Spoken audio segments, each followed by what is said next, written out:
오늘 우리가 읽은 본문의 말씀은 요한복음에서도 우리에게 가장 익숙한 사건 가운데 하나죠. 부활하신 예수님께서 수제자인 베드로에게 정말 중요한 질문을 하셨습니다. 우리 15절을 한 번 더 같이 읽겠습니다. 그들이 조반 먹은 후에 예수께서 시몬 베드로에게 이르시되 요한의 아들 시몬아 내가 이 사람들보다 나를 더 사랑하느냐 하시니 이르되 주님 그러하나이다. 내가 주님을 사랑하는 줄 주님께서 아시나이다. 이르시되 내 어린 양을 먹이라 하시고, 예수님께서는 우선 요한의 아들 시몬 이렇게 부르셨습니다. 이 이름은 베드로의 원래의 이름이었죠. 예수님께서는 장차 그를 베드로 반석이라고 부를 것이다 이렇게 말씀하셨습니다. 그러나 여기에서 다시 요한의 아들 시몬이라고 부르신 것은 베드로가 초심으로 돌아가서 주님을 향한 첫사랑을 회복하라 하는 뜻이 담겨져 있는 것이죠. 그리고 예수님께서는 내가 이 사람들보다 나를 더 사랑하느냐 이렇게 물으셨습니다. 여기에서 이 사람들보다라고 하는 말은 두 가지의 의미로 이해할 수 있습니다. 하나는 다른 제자들이 예수님을 사랑하는 것보다 베드로가 예수님을 더 사랑하는지를 물으셨다라고 하는 것이죠. 베드로는 수제자였고요. 그래서 예수님께서는 다른 그 누구보다 주님을 향한 베드로의 사랑이 더 큰가 하는 것을 물으셨습니다. 다른 하나는 베드로가 다른 사람들이나 다른 물건들을 사랑하는 것보다 예수님을 더 사랑하는가 하는 것을 물었다라고 하는 것이죠.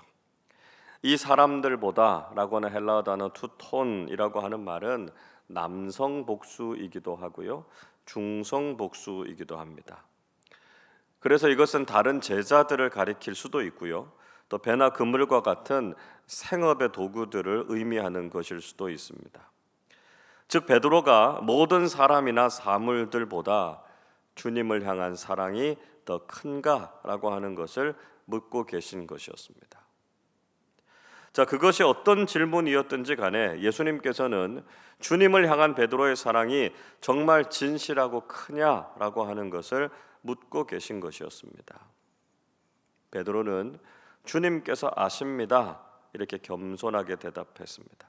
그리고 예수님께서는 내 어린 양을 먹이라 이렇게 말씀하시면서 그에게 맡겨진 사명을 다하라 하는 것을 부탁하셨죠.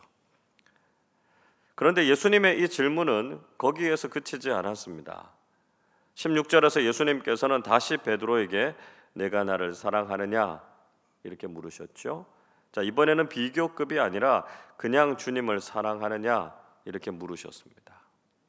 그러나 그 무게감만큼은 앞의 질문보다 더 크고 무겁게 다가왔을 것입니다.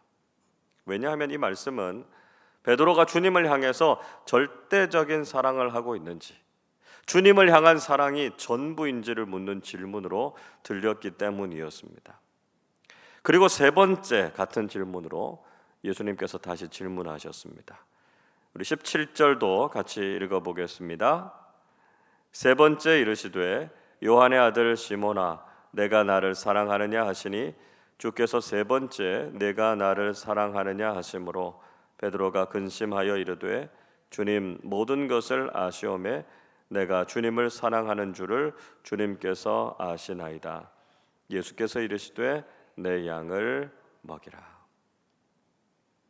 세 번이나 예수님께서 베드로에게 사랑에 대해서 질문하셨을 때 베드로는 심각해지고 말았습니다. 그 이유가 무엇이었을까요? 어떤 분들은 원어적인 의미를 잘 살펴보면 알 수 있다 이렇게 말하기도 합니다. 처음 두 번에서는 예수님께서 아가파스메 즉 완전한 사랑으로 나를 사랑하느냐 이렇게 물으셨습니다. 다시 말하면 예수님께서 베드로에게 너 나처럼 사랑할 수 있니? 이렇게 물은 것이었습니다. 그러나 베드로는 예수님께 필로세 즉 인간적이고 친구로서의 사랑으로는 사랑할 수 있다 이렇게 대답했습니다. 그러자 세 번째 예수님께서는 필레이스메 이렇게 물으셨습니다. 그러면 인간적이고 우정의 사랑으로라도 너는 나를 사랑할 수 있느냐 이렇게 고쳐 물으신 것이죠. 그러나 베드로는 더 이상 자신이 장담할 수 없다는 것을 깨달았습니다. 베드로는 자신 안에 주님을 사랑할 수 있는 힘이 없다는 것을 알았습니다. 그래서 겸손하게 주님께서 그런 힘을 주시면 부족하지만 그렇게라도 주님을 사랑할 수 있지 않겠느냐, 이렇게 대답했던 것이죠. 주님을 향한 자신의 사랑을 돌아보면서 그는 근심할 수밖에 없었습니다. 또 다른 하나는 예수님의 세 번의 질문에 베드로는 세 번의 부인이 떠올랐던 것이죠. 세 번이나 주님을 모른다고 부인했던 자신의 부끄러운 모습이 떠올라서 죄송스러운 마음에 몸둘 바를 몰랐을 것입니다. 그러나 주님께서는 그런 베드로를 외면하지 않으시고 그에게 찾아오셔서 회복의 은혜를 주시는 것을 경험하게 된 것이었습니다.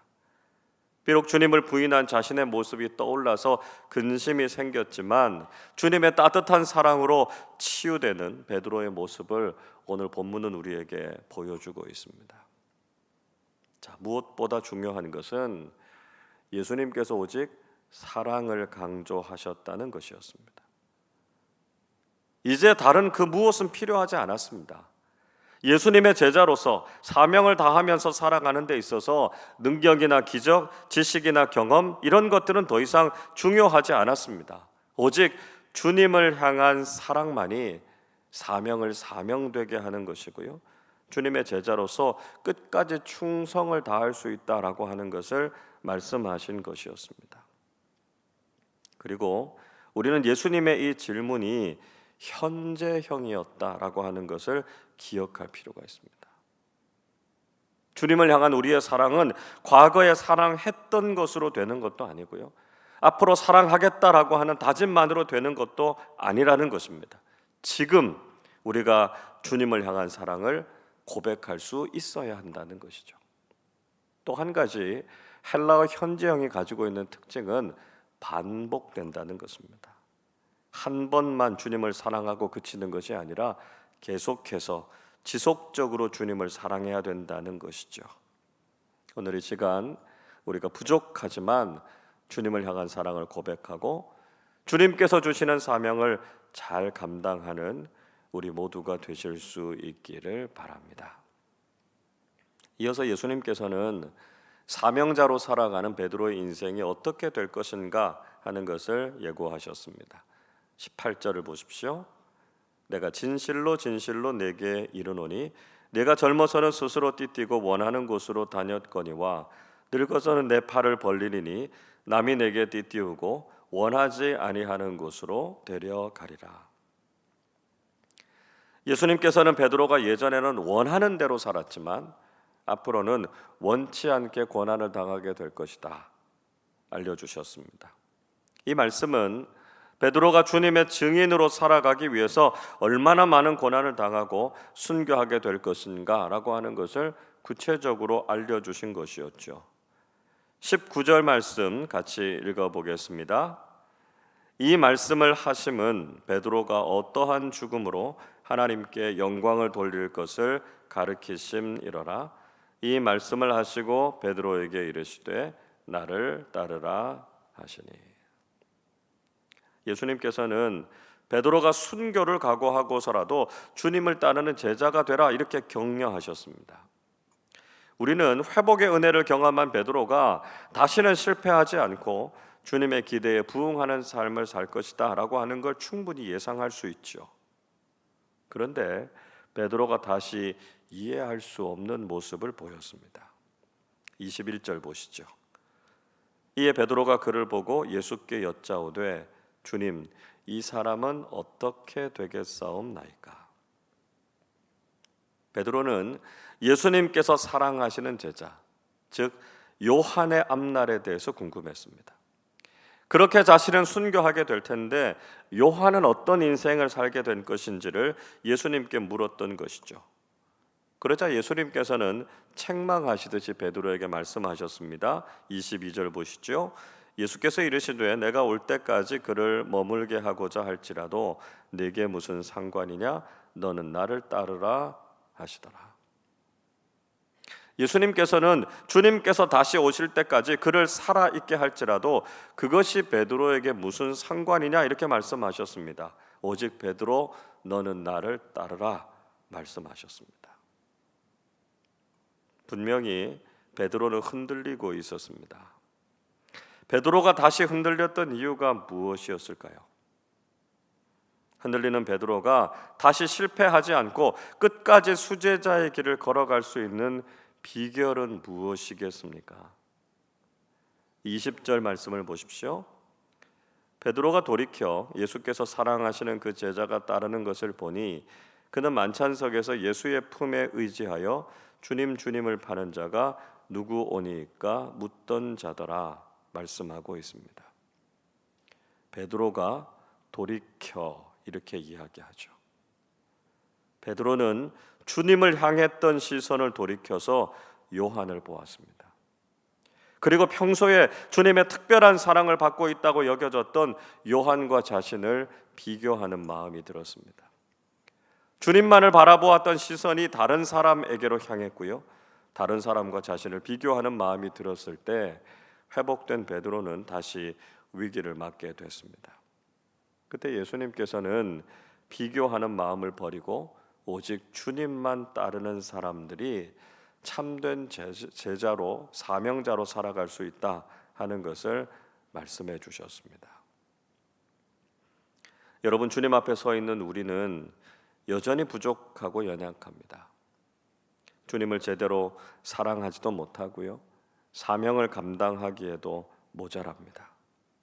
그러나 주님께서 주시는 사랑과 회복의 은혜를 의지해서 겸손하게 주님을 향한 사랑을 고백하는 사람들로 살아야 한다는 것이죠. 때로는 그래도 다시 흔들리고 넘어지는 우리 자신의 모습을 보게 될 때가 있습니다. 다른 사람을 바라보면서 비교하거나 경쟁하지 말아야 합니다. 오직 주님만 바라보고 주님만을 따르는 제자들이 되실 수 있기를 바랍니다. 그래서 끝까지 맡겨주신 사명을 잘 감당하고 하나님께서 칭찬하시는 예수 그리스도의 제자들로 살아가시기를 주님의 이름으로 축원합니다. 기도하겠습니다. 사랑과 자비가 한량없으신 하나님 아버지, 부족하고 연약한 저희들을 다시 찾아오셔서 회복의 은혜를 주시고 사명을 확인시켜 주셔서 감사를 드립니다. 저희들이 겸손하게 주님을 향한 사랑을 고백하게 하셔서 주님께서 맡겨주신 사명에 충성을 다하게 해 주옵소서.